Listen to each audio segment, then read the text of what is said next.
Here's one that I think would be a difficult call, or will be a difficult call, because of maybe some of the questions that are around these players in addition to what they can really do and what we would agree on. And that's Stanley Johnson of Arizona and Kelly Oubre of Kansas. Where do you come out with those two?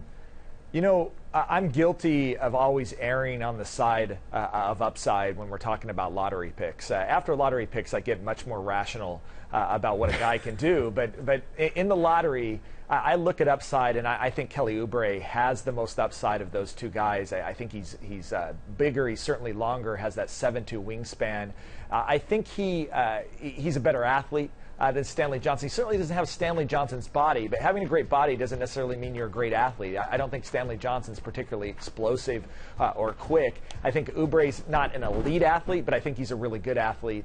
I think he's going to be a better shooter than Stanley Johnson in the league, and be a 3-and-D guy. I think that's what he's going to be. The question about Oubre obviously is about maturity. We know he got off to an incredibly slow start at Kansas. I think a lot of that was maturity on his part. And, you know, I talked with his trainer, Drew Hanlon. He was out working out in Santa Barbara, and, you know, Drew just pointed out, you know, this kid's never really been through drills. I don't think he's really been taught really how to play basketball. You know, Stanley Johnson's had a personal trainer since he's been in 8th grade, and there's just a lot of things that he didn't know coming in. And if he's going to put in the work, and Drew swears to me that he's been one of the hardest workers he's ever had since he got him this summer, if he's going to put in the work, then I think he's going to be the best player of the two. If he doesn't, and there's questions about that, then he could also be a bust.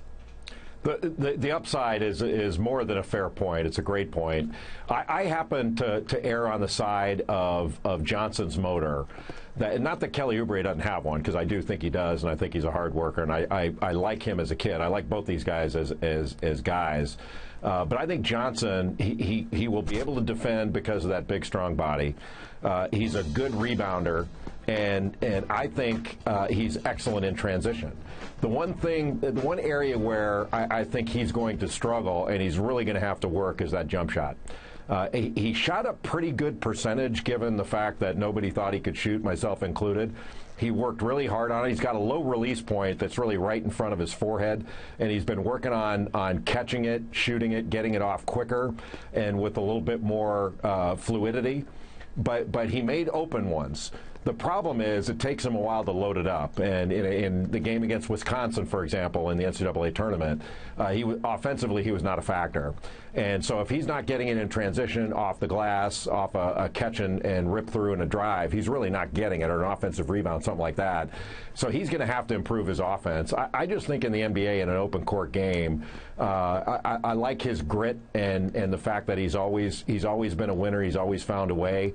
But I tend to agree with you that the upside is hard to turn down. I would just err on the side of sort of the motor that he's got, which I think revs a little bit higher, at least right now, than Oubre's. I agree. Look, grit, toughness. You want to talk about competitor, and I think that's the word for him. Stanley Johnson's a competitor. He hates to lose, and he won 4 straight state championships in California, which is just a really incredible feat. The thing that concerned me about Johnson, including the shooting, not that it didn't go in, but the slow release, was that 48% percentage at the rim. He really struggled to finish at the rim, and I think that's where his athleticism got exposed a bit. I think he was used in high school to just bullying his way in because he had such a great body and being able to finish. That gets harder at the college level, as you know, and it gets even harder at the NBA level with elite athletes and elite rim protectors, and how he creates his offense. I think he's going to have to remake his game. I think what he was in high school, he cannot be in the pros, and I think he's going to have to just adjust his mentality. The other thing I didn't love about him at Arizona was that when his offense wasn't coming, his defensive intensity dropped. And that could just be because of his age and maturity issues. But all that stuff about motor and intensity, it was there when things were going Stanley Johnson's way. When it wasn't going his way offensively, he became a liability on defense. And we saw Sean Miller sometimes pulling from the game because of it. Again, I think those are things that can be fixed. But if he's going to be great in the NBA, I think he's going to have to rethink his game, much like Shabazz Muhammad had to rethink his game. And we did see huge improvement from his rookie year to his sophomore year in the NBA. Yeah, the finishing is a good point, and that's one of the things. I cut him a little bit of a slack in that because Arizona couldn't shoot, so everybody was packed in against them. So I gave him a little bit of slack there, but not a ton.